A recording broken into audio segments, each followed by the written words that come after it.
Assalamualaikum warahmatullahi wabarakatuh. Wahai sahabatku, semoga sahabatku dalam kondisi sehat walafiat di bawah lindungan dari Allah Subhanahu wa taala. Kita patut bersyukur kepada Allah Subhanahu wa taala karena kita diberi kemerdekaan. Kemerdekaan itu adalah rahmat dari Allah Subhanahu wa taala dan kita harus menjaga kemerdekaan itu, merawat kemerdekaan itu dengan aktivitas yang bermanfaat pula. Sahabatku, perkawinan itu adalah ilustrasi yang paling tepat untuk menggambarkan 17 Agustus tahun 1945. Jadi kemerdekaan itu kita ibaratkan untuk bangsa yang sangat besar kayak Indonesia ini adalah ibarat perkawinan. Kenapa demikian? Karena perkawinan itu adalah menyatukan berbagai perbedaan, tetapi perbedaan itu dijadikan sebagai modal kekuatan untuk membangun. Kalau misalnya sahabatku sudah menikah beberapa tahun yang lalu atau sahabatku belum menikah, maka pernikahan yang bagus itu adalah pernikahan yang menyadari terhadap perbedaan. Perbedaan disadari lalu kemudian disatukan untuk membangun kehidupan rumah tangga. Kalau dalam konteks negara kita adalah untuk membangun bangsa ini. Coba kita bayangkan ketika tahun 1928 pelopori oleh para pemuda, mereka menyatukan untuk satu bangsa, satu nusa, satu bahasa dan lain sebagainya. Mereka menyadari bahwa sebelumnya adalah mereka bergerak berdasarkan primordialisme, berdasarkan kesukuannya masing-masing, berdasarkan kepentingannya masing-masing. Tetapi ketika mereka mengandalkan kepentingannya masing-masing, mengandalkan egoisme sukunya masing-masing, maka kekuatannya akan menjadi lemah. Ibaratnya adalah bahwa Sumpah Pemuda tahun 1928 itu adalah bagian dari pertunangan.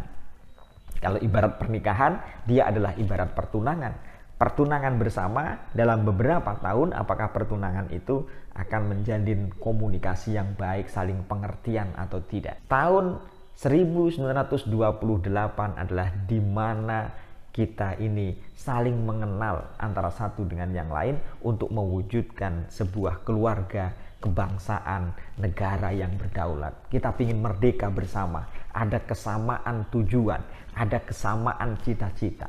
Banyak orang mengatakan bahwa Syarikat Islam itu adalah organisasi pertama yang memunculkan rasa nasionalisme. Banyak yang mengatakan demikian.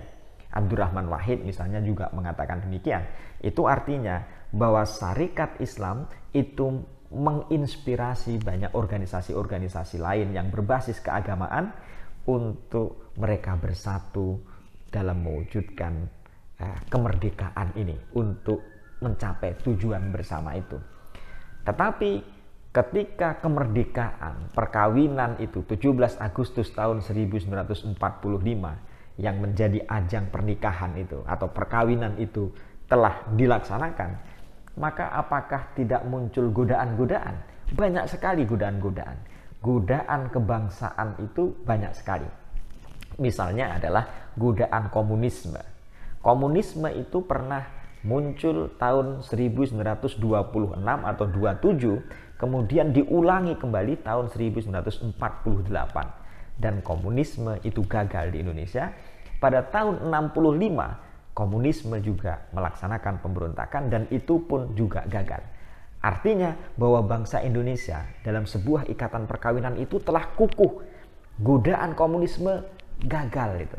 Komunisme tidak bisa menceraikan terhadap kebangsaan ini. Godaan lainnya adalah godaan negara Islam. Jadi negara Islam, bahwa godaan negara Islam itu juga muncul juga.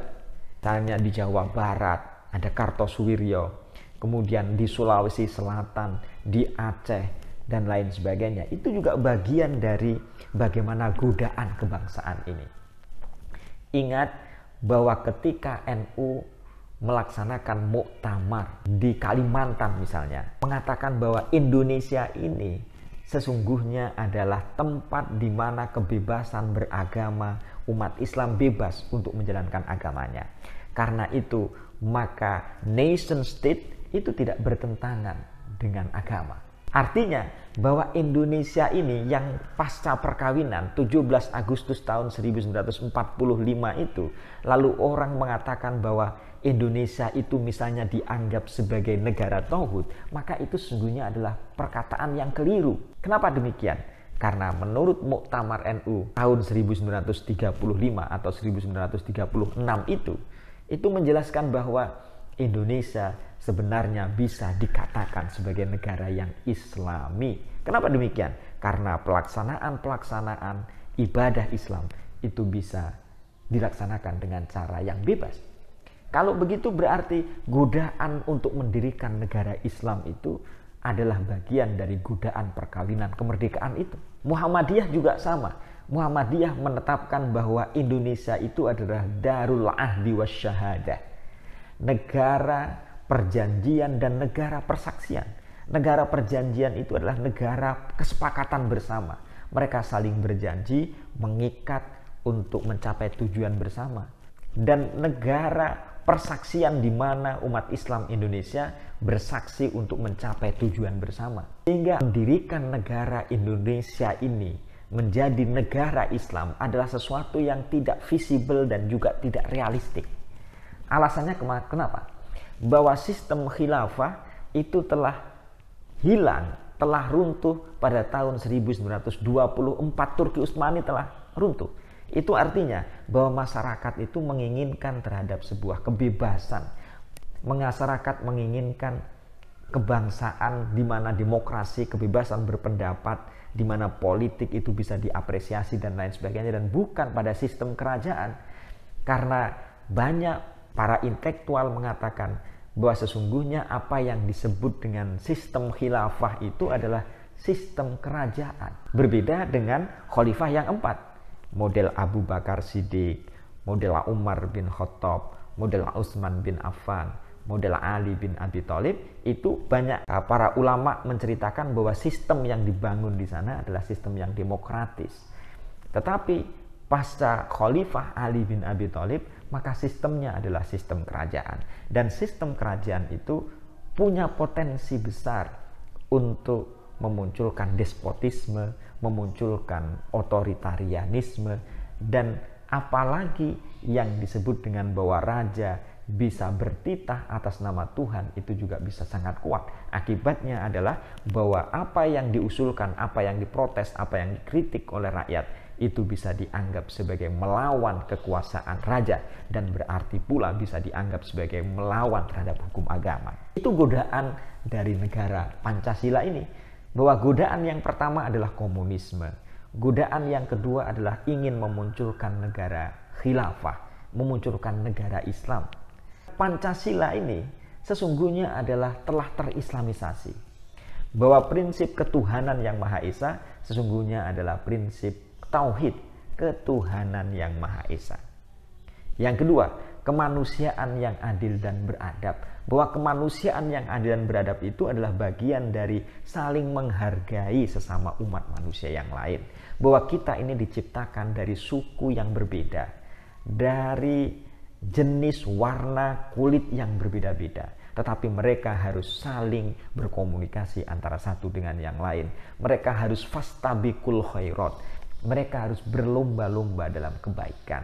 Bukankah bahwa Allah sendiri yang mengatakan bahwa kalau Allah itu berkehendak, maka Allah akan menjadikan kita ini menjadi satu. Tetapi Allah memang menginginkan kita ini tidak menjadi satu, sukunya berbeda, bahasanya berbeda, kulitnya berbeda. Justru dengan cara begitu, kita ini hidup menjadi indah.